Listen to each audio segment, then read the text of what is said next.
Paham? Human error itu bermula dari apa?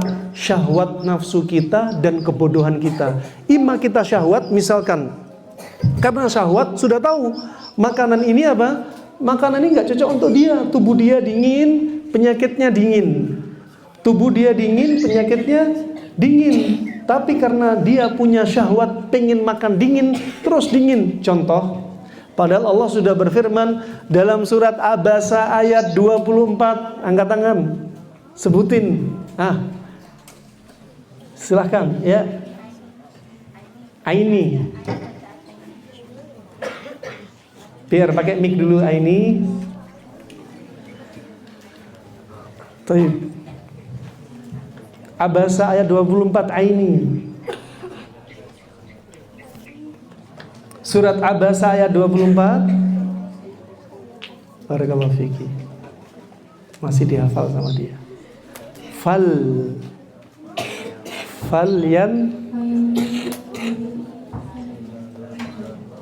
Bukan. Fal yang beril insanu ila ahsanti. Nih untuk Aini, silakan Rafi.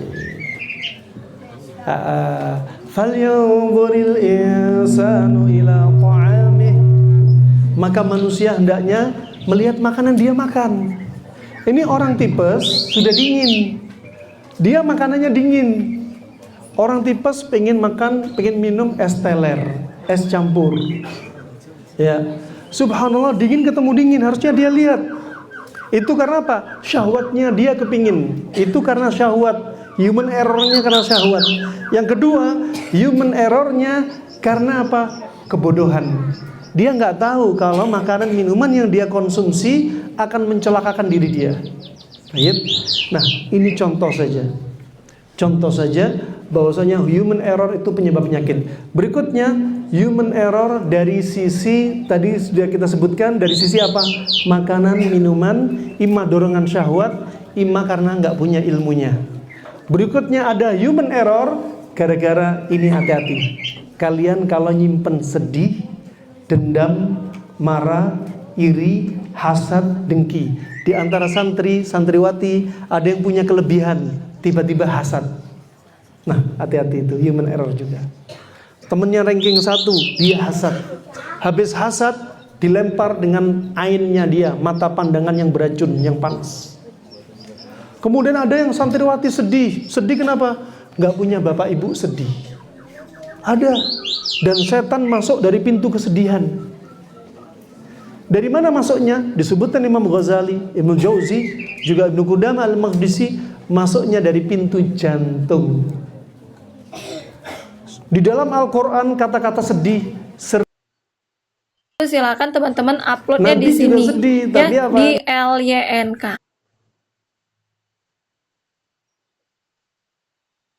Oh, sebutkan satu ayat dalam Al-Quran yang menunjukkan sedih itu nggak terpuji.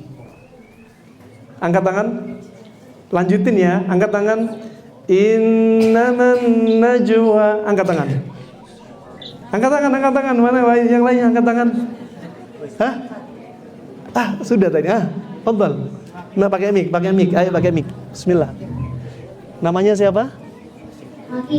Hakim. Usia berapa Hakim? 11. Dari mana Hakim? Majalengka. Baik, fadhal ya Hakim.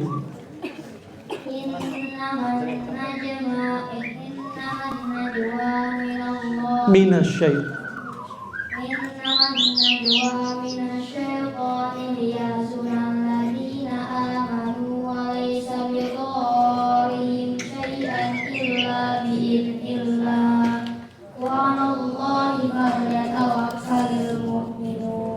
Barakallah fiik ya Hakim. Masya Allah.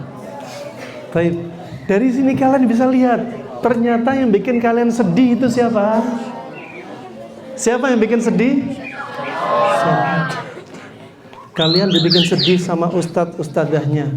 Ustadz-ustadzah maksa aku terus ngafal Al-Quran. Padahal ustadz-ustadzah nyuruh kalian akan tahu manfaatnya perintah ustadzah nanti kalau kalian terjun ke umat.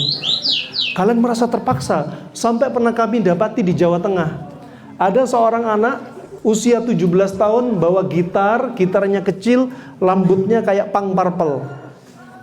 Sambil gitar, kamu dari mana? Dari sini. Kita diajak ngobrol masalah agama, ternyata dia pernah mondok. Kenapa sekarang bawa gitar rambutnya jadi jabrik kayak Punk Purple? Kata dia, gara-gara Ustadz dulu sering bentak saya suruh ngafal Al-Quran. Sampai detik ini saya cari ustadznya, saya akan pukul dia, saya ikop dia. Nah, dari pintu amarah, dendam, setan masuk. Sama, istri dendam sama suami, hati-hati. Istri marah sama suami, hati-hati. Si suami sering kekerasan verbal dan fisik kepada istri dan anak, hati-hati. Allah gak tinggal diam, dikasih ikop. Sampai berapa kali kami dapati anak 2 tahun kena autis, hiperaktif, ada yang kena otaknya mengecil, atrofi otak, ada yang kami dapati liver dan limpanya lengket, ada yang kami dapati henti jantung 2 kali, sampai ada yang kami dapati jantungnya bocor. Kalau dari sisi dokter, kelainan kongenital. Kalau dari sisi dokter, ada kelainan ketika di kandungan. Ternyata ada yang belum digeret sedikit. Pertanyaannya kami tanyakan kepada orang tua, hei suami istri, apakah kalian ketika melewati masa-masa hamil ini kalian sering tengkar? Ternyata iya. Si anak yang usia 120 hari dalam janin dalam perut ibu, ya, roh sudah dimasukin, sering dengar suara teriakan si ibu bentak suaminya, si suami bentak istrinya, anak itu dengar dalam perutnya. Sampai ketika lahir sering dengar si ibu bentak suaminya. Anak ini ngerasa apa? Ya Allah, berat rasanya jadi laki-laki. Sampai anaknya jadi boti. Kecewa jadi seorang bapak itu berat. Mending sesama jenis. Coba efeknya sampai ke situ. Dari mana? Pintu setan. Setan masuk, pintu gerbang kebuka. Setan dengan nyamannya nyerang. Pintu sedih, dendam, amarah. Ingat, akan menjadi human errornya kita. Makanya SOP-nya kalau kita naik motor, nggak boleh sedang tengkar sama istri terus naik motor. Setan ikut nunggangin dia, dibisikin, pengen ngebut, pengen nabrak, pengen gak usah balik ke rumah lagi. Coba SOP dari Pak Polisi, ya. Sepertinya itu saja, karena sudah jam 11.20, masih ada acara ramah tamah dan seterusnya. Mungkin ada pertanyaan dari saudara-saudariku fillah, dipersilahkan. Materi masih panjang banget, belum tuntas ini, human error dari diri kita. Tapi kita cukupkan, semoga jadi apa? Perantara. Dan saya berharap kalian apa? Tadabburi Al-Quran. Satu kata kunci ya. Kalau saya tanya, ntar perhatikan baik-baik. Sebelum kita tuntasin, tolong dihapus papan tulisnya. Siddiq, dihapus papan tulisnya. Ya, ya, kakaknya Siddiq silakan.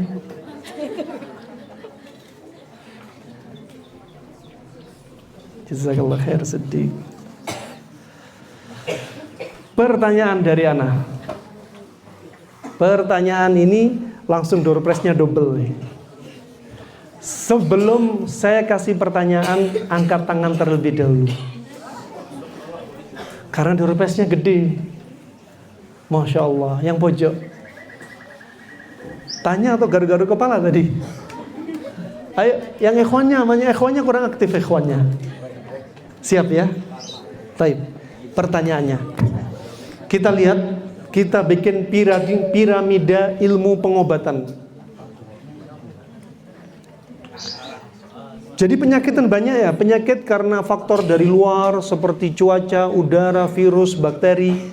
Ada penyakit dari dalam seperti psikis, seperti faktor genetik, seperti korin dan jin yang bikin masalah di dalam tubuh. Nah, ada pengobatan dari penyakit dari luar, dari dalam, dari penyakit medis, non medis, akut, kronik, ringan, sedang, berat. Ada penyakit yang Masya Allah obatnya satu, ini nomor satu yang banyak dilupakan. Ini katakan kita bikin piramida pengobatan, ilmu pengobatan. Di sini katakan ada pengobatan Jawa, ada Mataram, katakan ada India, katakan ada Yunani, katakan ada Tiongkok, Cina, ada Eropa Barat. Di sini kedokteran apa? Kedokteran apa? Al-Quran. Coba tunjukkan ayat apa kira-kira bakal jadi. Ayat apa kok antum berani bilang Al-Quran? Tak kasih kata kunci ya, langsung ya, sebutin ya. Al-Hasyr 21. Ustaz, mic-nya sama. Al-Hasyr 21, langsung, yang lainnya diem. Al-Hasyr ayat 21. Ismak Karim, Ismuk man? Hah? Yahya, ya Yahya. Kalau bahasa Ibrahimiyanya Yohanna. Yahya, Yohanna. Ya Allah, Yahya. Anak kata kunci. Lau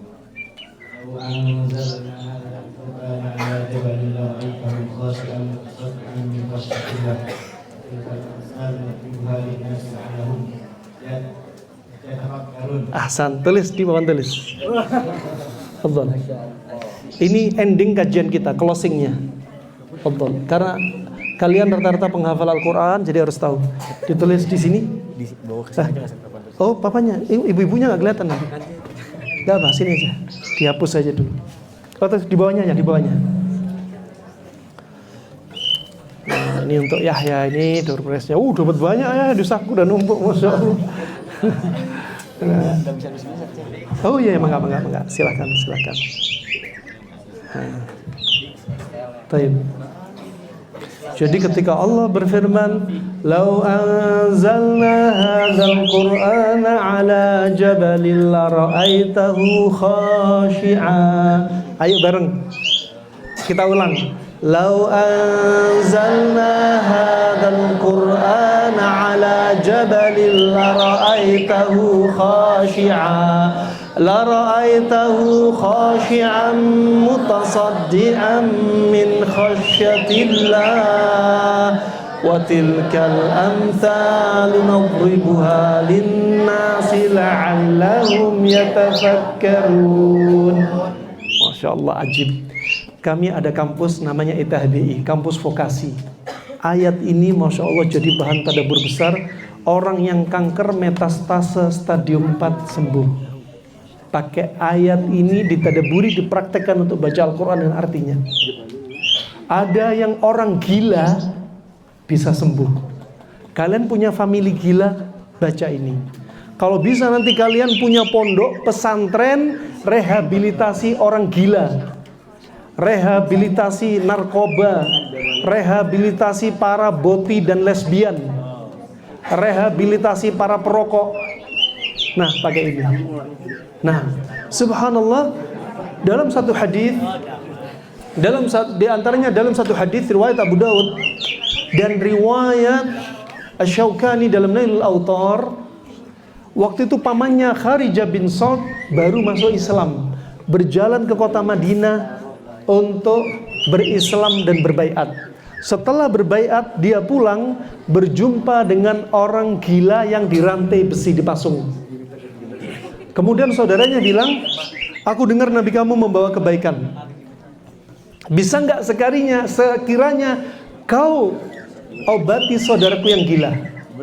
Kemudian kata sahabat ini apa?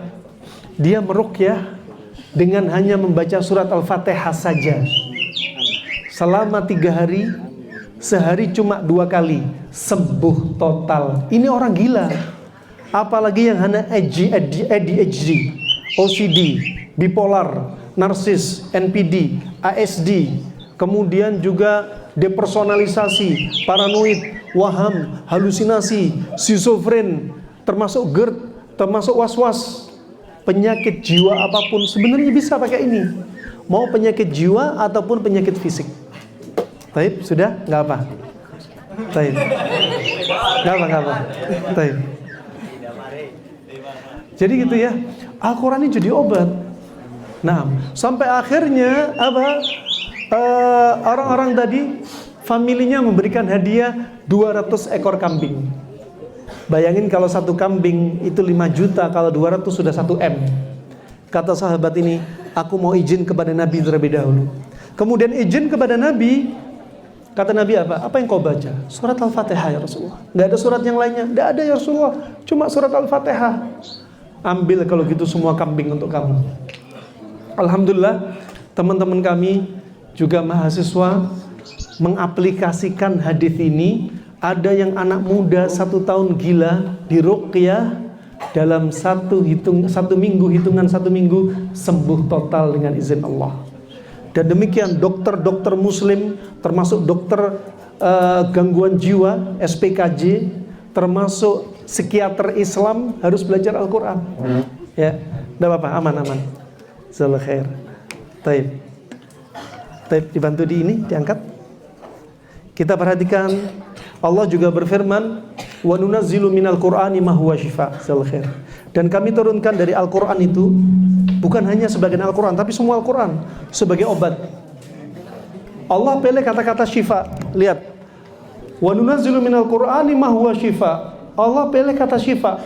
Ini termasuk i'jazu al-fadil Quran, rahasia keagungan lafaz Al-Quran. Allah pilih kata syifa. Kenapa Allah nggak pilih kata dawa, ilaj, padahal sama-sama artinya obat? Allah pilih syifa. Kenapa? Kata Ibnu Qayyim, karena yang diinginkan Allah kalau orang berobat pakai Al-Quran, kesembuhannya kesembuhan yang sempurna. Makanya Allah, nama Allah Asy-Syafi. Wa idza maridtu fahuwa yashfin. Kalau aku sakit, kata Nabi Ibrahim, disebutkan Allah, diabadikan dalam firman ini, maka dia Allah menyembuhkanku. Ishfi anta syafi la shifaan illa shifa'u. Nah, kita lihat, makanya ini obat, Al-Quran obat. Sekarang kita perhatikan, lau anzalna, koreksi nggak apa, dari koreksi aja nanti ya. Lau anzalna hadzal qur'ana ala jabalin la ra'aitahu khashi'an mutasaddian min khasyatillah. Koreksi dikit-dikit. Wa tilkal amsalu pakai ta. Nadribuha linnasi la'allahum yatafakkarun. Kita perhatikan apa? Oh, di sini Allah ya. Taib. Seandainya, coba perhatikan baik-baik endingnya, closingnya. Kata-kata terakhir saya untuk santri-santriwati, masya Allah. Seandainya, ini bayangin, ini gunung. Gunung di sini, gunung apa yang paling tinggi? Papandayan. Katakan Papandayan. Oke, Papandayan. Kalau naik dari kaki gunung sampai puncak berapa jam? Berapa jam? 2 jam. Taib. Kita lihat, gunung yang sering di hadapan mata kita itu cuma 1/3. Yang di dalam, di bawah bumi itu 2/3. Sebutkan, ada doorpass lagi, ayat yang menunjukkan bahwasanya gunung sebagai pasak bumi. Angkat tangan. Hah? Ganti lagi jangan antum terus. Hah? Berikutnya siapa? Yang lainnya? Ayo yang belakang, Hah? Akhwatnya deh, biar untuk belanja. Hah? Tadi sudah benar ya. Ayo berikutnya siapa? Nah, gunung jadi apa? Pasak bumi. Ya. Ayo. Hah? Saya nggak lanjutin kalau nggak dijawab ini. Hah? Ini siapa lagi nih? Khafifah lagi. Dapat Khafifah lagi nih. Khafifah terus. Silakan Khafifah. Khafifah biar nggak ringan terus, nanti biar jadi taqilah. Ya. Baik, kita lihat. Dan gunung jadi apa? Jadi pasak bumi. Autada. Kita lihat. Gunung ini dikatakan Allah dalam firman-Nya, Seandainya kami turunkan Al-Quran ke gunung, kalian akan lihat gunung itu tunduk. Gunungnya tunduk. Kemudian gunung itu terbelah, pecah, hancur. Ini permisalan bagi mereka yang mau berpikir. Kata Ibnu Qayyim, ayo mikir, kok bisa gunung ini hancur? Apa kaitan sama penyakit? Saya tanya, kanker keras apa enggak? Keras. Lebih keras kanker apa gunung batu? Kenapa kalian kalau lihat orang kena kanker nggak disuruh baca Al-Quran? Kalau kalian punya bapak ibu wataknya keras, ada nggak? Memangnya watak keras nggak bisa dihancurin sama Al-Quran? Orang gila nggak bisa dihancurin pakai Al-Quran. Kalau kalian punya saudara autis hiperaktif, keras nggak gelombang di otaknya? Keras, tapi nggak sekeras batu di gunung. Itu saja bekal kita. Semoga kalian tetap semangat hafal Al-Quran ya. Barakallahu fikum. Itu saja, kita kembalikan kepada Ustadz moderator. Insyaallah. Alhamdulillah banyak sekali kita mendapatkan ilmu yang bermanfaat dari Ustaz Abdul Rahman tadi. Selanjutnya pertanyaan. Cukup atau pertanyaan? Mau ada Ada pertanyaan? yang ingin ditanyakan dari para hadirin?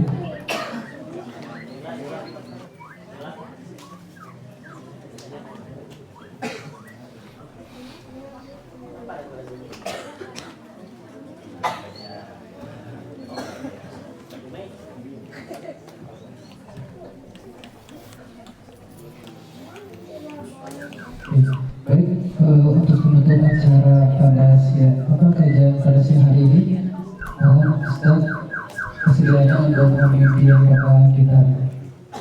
Silakan Ustaz. Untuk apa? Memimpin doa. Antum aja deh. Anda masih ngasih perlu doorpress ya, habisin ya. Ya, kasih doorpress ya. Ntar ini ada sisa doorpress 2. Di sini ada nggak akhwat yang rumahnya paling jauh? Yang paling jauh dari mana? Dari mana? NTT. NTT kayak paling jauh NTT. NTT paling jauh. Enggak kasih NTT yang belakang. Terus Ikhwan yang paling jauh. Mana Aceh? Acehnya Sabang atau mana? PD atau mana? Hah? Yang paling jauh mana? Angkat tangan yang paling jauh. Dari mana? Aceh. Oh ini sudah ada dari Aceh. Enggak perwakilan. Tonton antum aja satu aja satu. Barakallahu fiik.